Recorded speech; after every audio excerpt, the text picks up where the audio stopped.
This time, we shall request our NOPS and Novaliches Caloocan Diocesan Association Parish Prec Secretariat Spiritual Director, Vicar General for Administration of the Diocese of Novaliches, Parish Priest and Rector, Sanctuario de San Paulo Shrine of the New Evangelization, to give us words of inspiration, our very own Reverend Monsignor Jesus Romulo Ranyada. Maraming salamat, Father Eric at Ate Abel. Maraming salamat po sa inyong pagdalo sa ating 16th Prex National Convention. Ang puso ko ay punong-puno ng pasasalamat. Una sa Diyos na naawa siya sa atin. At binigyan niya tayo ng pagkakataong maganap natin ang 16th National Convention sapagkat ito ang convention natin simula nang huli tayo nagkita-kita noong 2019. Imagine po, ilang taon yon? 6 na taon. At marami rin sa ating mga kasapi ay di na natin kasama ngayon. Kaya talaga, kailangan tayong magsama-sama. Salamat sa Diyos sa tayo ay binigyan ng pagkakataon. Kaya unang-una, nais ko pong pasalamatan ng Panginoon Diyos, kasama ninyo, sa pagbibigay niya sa atin ng pagkakataong ma-hold natin ang 16th National Convention na ito. At pangalawa, nagpapasalamat po ako sa ating minamahal na obispo, Bishop Rafi Cruz, sapagkat pinayagan niya tayo at binasbasan niya ang ating hangarin na dito ganapin sa Diocese of Baguio ang ating 16th Prex National Convention. Salamat po, Bishop.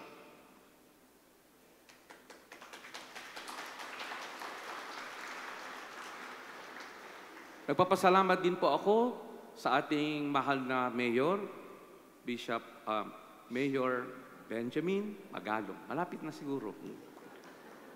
Bishop Benjamin Magalong. Salamat po sa pagpayag ninyo na magamit namin ang Baguio Athletic Bowl. Hindi namin alam kung saan namin gaganapin ang napakaraming mga graduates natin, tipunin. Wala lang talaga ibang mapagtitipunan kundi ang isang lugar katulad ng Baguio Athletic Bowl. Kaya marami po salamat, Mayor Ben Magalong, ang tito ni Father Eric. And of course, I'd like to thank Father Jeff Habado, ang spiritual director ng Prex dito sa Diocese of Baguio, sa kanyang paggabay sa BDAPS at sa lahat ng mga tumutulong para maganap ang Prex na ito sa diocese na ito. At gusto kong pasalamatan lalong-lalo na si Ate Zenny Kating. Ate Zenny, maraming salamat sa iyong pangunguna para sa paghahandang ito ng ating National Convention. At sa lahat po ng mga tumutulong, lalo na ang National Association of Parish Prex Secretariats, napakatyaga, napakasipag, at masakripisyo, generous, kaya tayo narito ngayon sa National Convention na ito. Alam po ninyo, ang 2025 ay ipinahayag ni Pope Francis noong 2024 na taon ng pag-asa. It's a jubilee year of hope. At doon sa kanyang dokumento bilang pagpapasinaya ng Jubilee Year of Hope, ang paanyaya niya sa atin ay maging mga masugid tayong tanda ng pag-asa. Tayo daw, simbahan, mga Kristiyano, mga Katoliko, are called to be tangible signs of hope. Signs na talagang nakikita, nararamdaman. Pag kayo ay pumupunta sa isang lugar, nakakakita kayo ng mga signs or signages. pointing you to where you should go. But to be tangible sign of hope is more than just pointing to, but embodying the very sign you would like to become. Kung gusto mo maging tanda ng pag-asa, huwag mo lang ituro. Katawanin mo ang pag-asa. At ang ating pagparito sa Baguio para sa ating National Convention na ito ay pagiging tangible signs of hope. We choose to come rather than to stay where we are. We choose to come kahit na merong bagyo na nagdaan at may bagyong parating, sapagkat nais nating matuloy ang ating pagtitipon-tipon na ito. Kaya nga, ang ating tema, Prex, Pilgrims of Hope, called to be tangible signs of hope. Paano po ba tayo magiging signs of hope? Noong Easter Monday, nalungkot ako, nalungkot tayo sapagkat ang ating Santo Papa, Francisco, ay yumao. Siya pa naman yung nagpasinaya ng Year of Hope. Sukat para tayong iniwan, nag-iinit pa lamang ang ating mga damdamin para sa Jubilee Year of Hope. Si Pope Francis ay masugid na tanda ng pag-asa na ang simbahan ay po pwedeng magbago o magpanibago. Ang simbahang sinodal, ika nga, ang simbahang nakikilakbay, ang simbahang marunong makinig, ang simbahang handang sumabay. My dear brothers and sisters, mga kuya at mga ate, nung yumao si Pope Francis, iisip tayo, sino kaya susunod na Santo Papa? At ako'y natuwa din sapagkat ang sumunod na Santo Papa ay isa pang tangible sign of hope. Pope Leo XIV, ang kanyang piniling ngalan. At nakakatuwa po ang kanyang motto. At ito ang gusto kong ibahagi sa inyo at iwan sa inyong mensahe. Hello. Alam po niyo ang motto ng ating Santo Papa Leo XIV, in illo uno, unum. Sabihin nga ninyo, in illo uno, unum. In illo uno, unum. Ayan, gusto ko pag uwi natin, isa sa mga tataglayin ninyo ay ang pag-unawa sa motto ng ating bagong Santo Papa, in illo uno, unum. Mga kuya, mga ate, ang ibig sabihin nito, in that one, literally speaking, in illo uno, in that one, unum, we are one.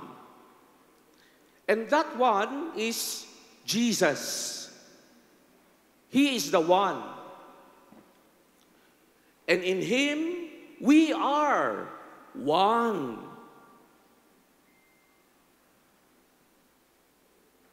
Anong ibig sabihin po nito? Tinatawagan tayo ng Santo Papa natin na tayo ay magkaisa. Magkaisa. At paano tayo magkakaisa? Magkakaisa lamang tayo sa nag-iisang si Jesucristo.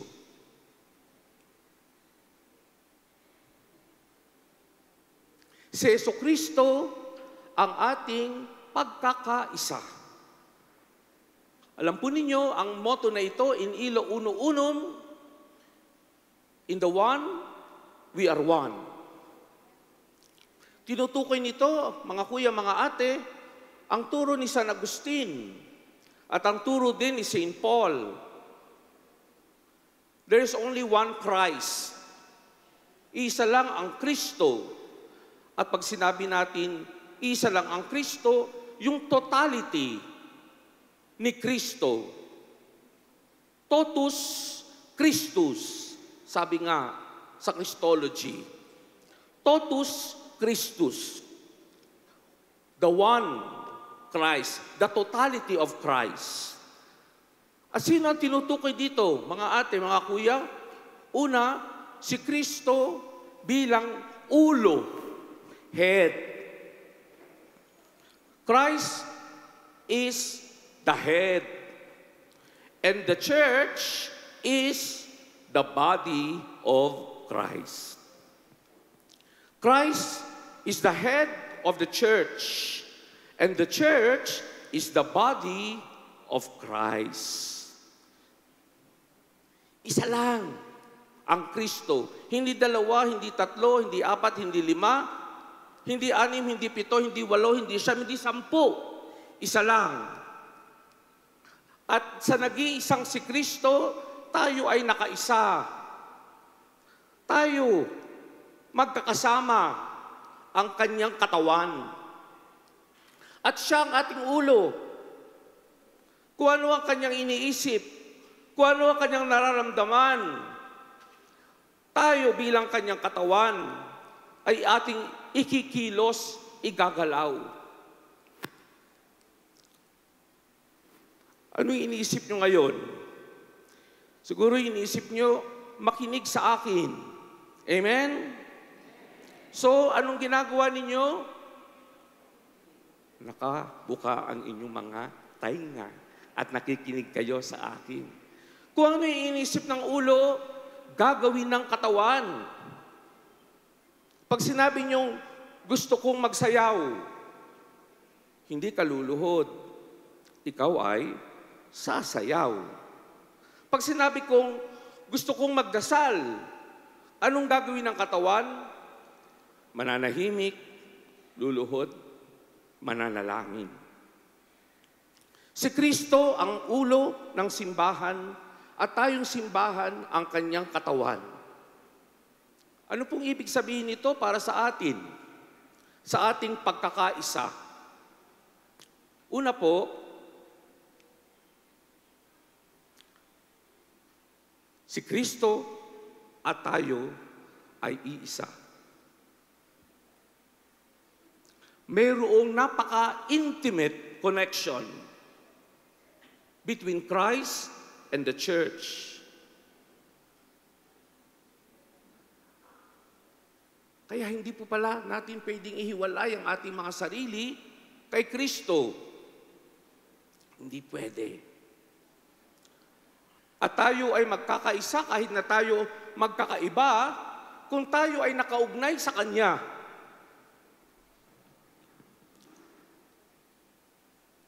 Tayong lahat ng mga mananampalataya kay Kristo nagkakaisa. Kahit tayo magkakaiba, ako pari, kami ni Father, pari, kayo mga laiko, may mga madre pa, may mga relihiyoso pa, iba't ibang taguri sa kanila. Pero kahit magkakaiba, laiko, pari, madre, nagkakaisa. Tayo ay nanggaling sa iba't ibang mga parokya.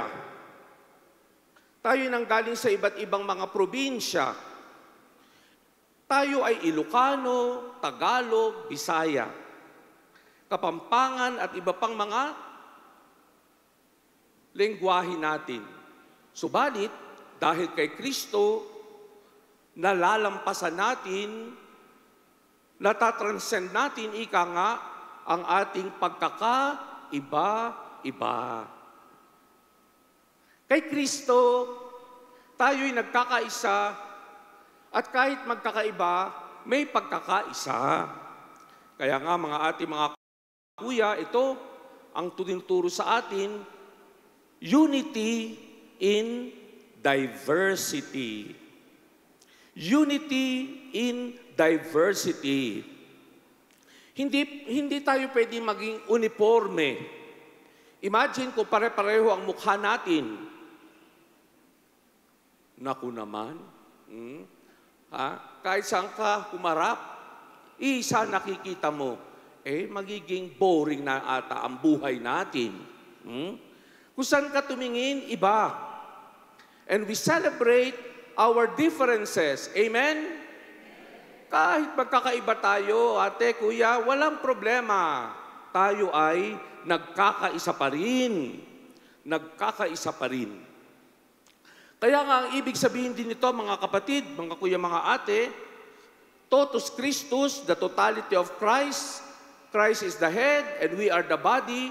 Napakahalagang maramdaman natin ang presensya ni Kristo sa atin. The presence of Christ in the church. Christ is not there in the heavens. He is here. Sabi nga niya, I will be with you always. Kaya ang presence ni Christ, we acknowledge, we recognize always. And we live our lives, especially as prex, conscious of the presence of Christ. Mga ate, mga kuya, are you conscious of the presence of Christ? Nararamdaman niyo ba siya? Yes, sapagkat si Kristo, ang siyang sa atin ay gumagabay. Amen? Siya ang sa atin nagtuturo. Kaya tayo ay sumusunod. Bilang spiritual director ng National Association of Parish Prex Secretariats, at kuminsan pag kami ay nagpaplano sa mga gagawing mga conventions, natatanong ko ang kalagayan ng mga prex sa iba't ibang mga panig ng Pilipinas. At kuminsan, siyempre, nakakatuwa, kuminsan din, nakakalungkot. Bakit? Sapagkat ang mga kuya at mga ate natin, nagkakaisa. Kuminsan, hindi. Amen? Kaya nga, ito ang dapat nating isipin. In ilo uno, uno. Sabihin nyo nga po, in ilo uno, uno. In Christ, we are one. Pag kayo, mga kuya, mga ate, ay natetempt na magkanya-kanyang lakad, ang synodality nga, walking together, tandaan nyo, who do you walk with? Who is leading you, if not Christ? Christ is our head. We are His body. Kaya dapat tayo ay nagkakaisa. At tayo ay magkakaisa lamang kung tayo ay nalalapit kay Kristo. Sinabi nga ni Father kanina, natutuwa siya kasi ang prex ay talagang napakaganda ng effect, lalo na doon sa mga BEC. Talagang yung healing and reconciliation ay kanilang nararanasan. Anong ibig sabihin nun, mga kuya, mga ate? Ibig sabihin, sa pamamagitan ng prex, na ilalapit natin ang ating mga parishioners kay Christ. Na ilalapit natin sila kay Kristo. At yan ang ating papel. At yan ang ating gawain. Ang ilapit natin ang tao kay Christ. Kasi pag nailapit natin ang isang tao kay Kristo, nailapit natin siya kay Kristo,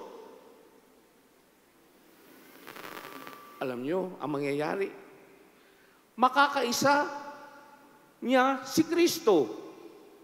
At ikaw na naglapit sa Kanya kay Kristo, nakaisa ni Kristo, nalapit ka din doon sa Kanya na nailapit mo kay Kristo. Kaya mga ate, mga kuya, yan ang evangelization na sinasabi. Bring Christ to that person at ilapit mo siya. Magkaroon siya ng relationship with Christ. Yan ang gawain naming mga pari. At dyan kayo ay kaugnay na rin dahil sa PREX. Inilalapit namin kayo kay Christ. Amen? Totoo po ba na ang mga parish priest ninyo, inilalapit kayo kay Christ? Amen. Napakaganda, Father Eric. Pag ang mga parishioners natin, na ilalapit natin kay Christ, nagkakaroon sila ng relationship with Christ. Napakahalaga nun. Sapagkat kung wala tayong relationship with Christ, walang halaga at kahulugan ng lahat. Kahit pa tayo mag-prex-prex, welcome to the family. Subalit ang mga kasapi natin ay walang relationship with Christ, baliwala, mga kuya, mga ate. Kaya nga ang prex, ang point noon, para tayo ma-renew,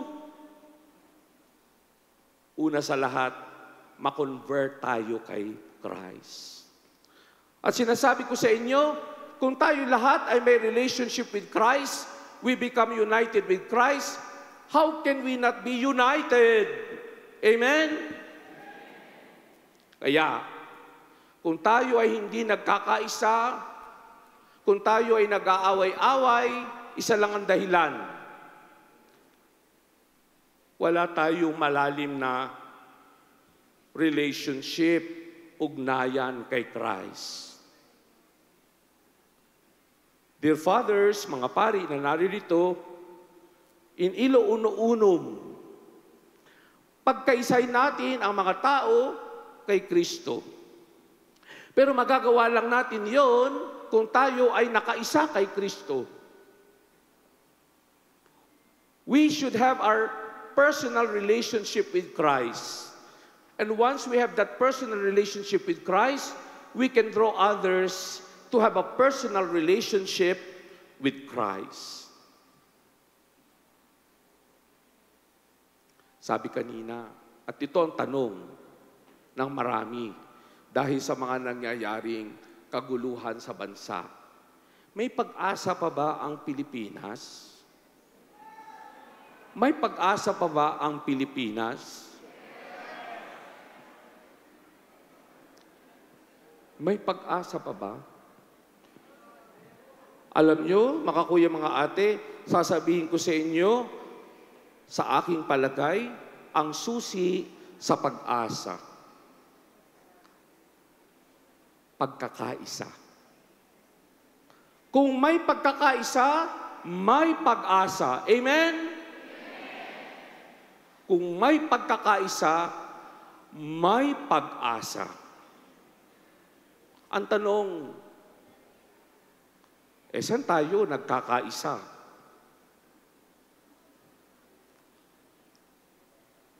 Hindi sa isang ideya, hindi sa isang tao, kasi pag ideya lang, kahit pang ideya na yan ay maganda, democracy, justice, peace, ay kanya-kanya tayong ideas. Hindi tayo magkakaisa. Kung tayo ay nagkakaisa lang sa isang tao, sa ating kura, pag napalitan ng ating kura, nagkahiwa-hiwalay na tayo. Kaya, magkakaroon tayo ng pagkakaisa lamang kay Kristo. In ilo uno unum. At pag tayo ay nagkaroon ng pagkakaisa kay Kristo, mayroon tayong pag-asa. Amen? Kaya po, Itong pagtitipon-tipon natin, nawa ay maging pagtitipon-tipon na kung saan malalapit tayo kay Lord. Mafe-feel mo ang kanyang presence sa buhay mo. At dahil malalapit tayo kay Lord, malalapit din tayo sa isa't isa. Amen? Alam ko na pumunta tayo dito, masasaya tayo, pero meron din tayong hindi natin lubos na kalapit, kaisa. Gusto ko na dito sa Baguio, malalapitan niyo siya. At sasabihin mo sa kanya, ate, kuya, magkaiba tayo. Iba ako, iba ka. Iba siya. Subalit, salamat kay Kristo, tayo ay nagkakaisa. At kay Kristo, masasabi mo sa isang tao, sa isang kuya, sa isang ate, oh, I love you. Ano Kuya Manny? With the love of the Lord. O mahal kita sa Panginoon. Kung wala ang Panginoon, mahihirapan tayong mahalin ang isang tao. Subalit, pag mahal natin si Lord, makakaya nating mahalin ang ating kuya at ang ating ate. At ang ating bansa, imagine, pag tayo nagkaisa-isa, handa ka na ba? Magkaisa tayo kay Kristo at diyan matatagpuan natin ang bagong pag-asa. Nawa ang bawat Parish Press Secretariat sa anumang parokya at panig ng Pilipinas, makita sa inyo ang pagkakaisa. Sapagkat pag nakita ang pagkakaisa sa inyo, ang mga tao'y magkakaroon ng hope, pag-asa. Pwede palang magkaisa at sama-samang maglakad together. Kahit magkakaiba, pero nagkakaugnay-ugnay kay Kristo. At dahil dito, may pag-asa. In illo uno unum. In the one Christ, we are one. God bless you. God bless Prex. God bless our church. God bless our country. Amen. To present a token of our appreciation for the insightful message, we have Ate Lucille Alindogan and Ate Lucy. And those are together with Kuya Alex and Kuya Alvin.